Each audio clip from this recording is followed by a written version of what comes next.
सूत्र बता रहे हैं। और फारूक अब्दुल्ला ने जो अपने करीबी हैं उनसे जब बात की तो उन्होंने कहा कि कई एमएलए जो हमारे जीत के आ चुके हैं वो पहले ही श्रीनगर पहुंच चुके हैं और आज जो बाकी एमएलए है पहुंच जाएंगे।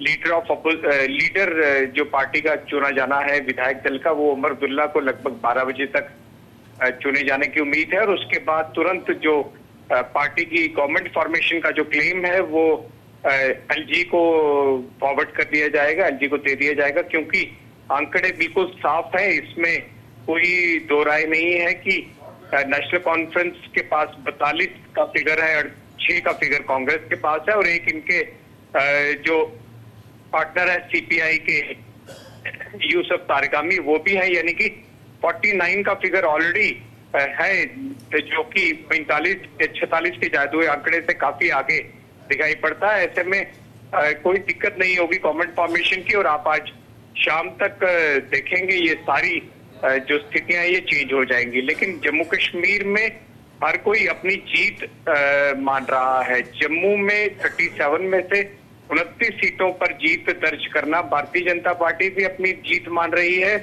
खुद आपने देखा किस तरह से कल प्रधानमंत्री ने कहा कि जम्मू कश्मीर में लोकतंत्र की जीत हुई है। ठीक है, लेकिन दीपांकर अब क्योंकि उमर अब्दुल्ला मुख्यमंत्री बनने जा रहे, फारूक अब्दुल्ला ने इस बात का ऐलान भी कर दिया है, लेकिन गठबंधन में है जम्मू कश्मीर में नेशनल कॉन्फ्रेंस कांग्रेस के साथ, तो क्या मुख्यमंत्री पद के इतर और जो बाकी तमाम पद होंगे उनमें से कोई महत्वपूर्ण पद क्या कांग्रेस के उम्मीदवारों को, कांग्रेस के नेताओं को भी दिया जाएगा, या फिर सिर्फ नेशनल कॉन्फ्रेंस के नेताओं को ही उस तरीके से वो तमाम बड़े और महत्वपूर्ण पद मिल पाएंगे?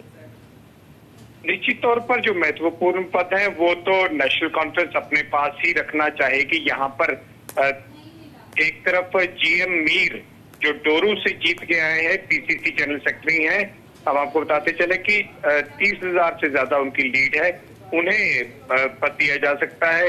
एक जो ये गठबंधन की एक औपचारिकता है कि आपको अपने साथी को देनी है, ड्यू स्पेस देनी है, वो जरूर दी जाएगी। नेशनल कॉन्फ्रेंस पहले भी ऐसा करती रही है, क्योंकि कांग्रेस के साथ पहले भी नेशनल कॉन्फ्रेंस की सरकार रही है। और हम आपको एक चीज और बताते चले, जम्मू के लोगों को ये सेटिस्फाई कर पाना कि आपके साथ सरकार खड़ी है, ये एक बड़ा चैलेंज रहेगा सरकार के लिए। और देखना होगा कि क्या जो नेशनल कॉन्फ्रेंस के जम्मू से जीत कर आए हैं उन्हें कोई मंत्री पद देकर लोगों की अपेक्षाओं को पूरा करने की कोशिश क्या की जाएगी या नहीं की जाएगी, इस पर भी सबकी नजर जरूर रहेगी।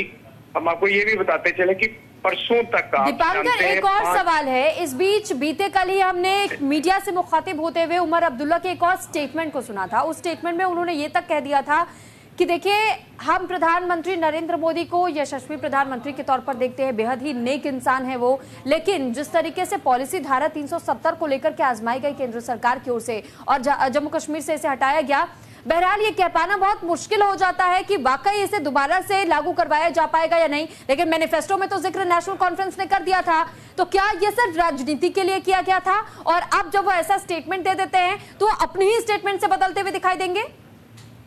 देखिए, ये नेशनल कॉन्फ्रेंस से ज्यादा बड़ी प्रॉब्लम कांग्रेस के लिए है। बेशक नेशनल कॉन्फ्रेंस 42 पर है, लेकिन ये समझना होगा कि कांग्रेस इस पर साइलेंट है। अगर कोई रेजोल्यूशन लाया जाता है धारा 370 को दोबारा बहाल करने को लेकर लेजिस्लेटिव असेंबली में, तो कांग्रेस का उसके ऊपर क्या स्टैंड होगा, ये बहुत बड़ी बात होगी। क्योंकि अगर एब्सोल्यूट मेजॉरिटी खाली नेशनल कॉन्फ्रेंस की आती, वो 45 से ज्यादा आगे चले जाते, तो निश्चित तौर पर वो रेजोल्यूशन लेके आते। इस बार भी लोगों को सेटिस्फाई करने के लिए हो सकता है वो रेजोल्यूशन लेकर आए, कोई बड़ी बात नहीं है।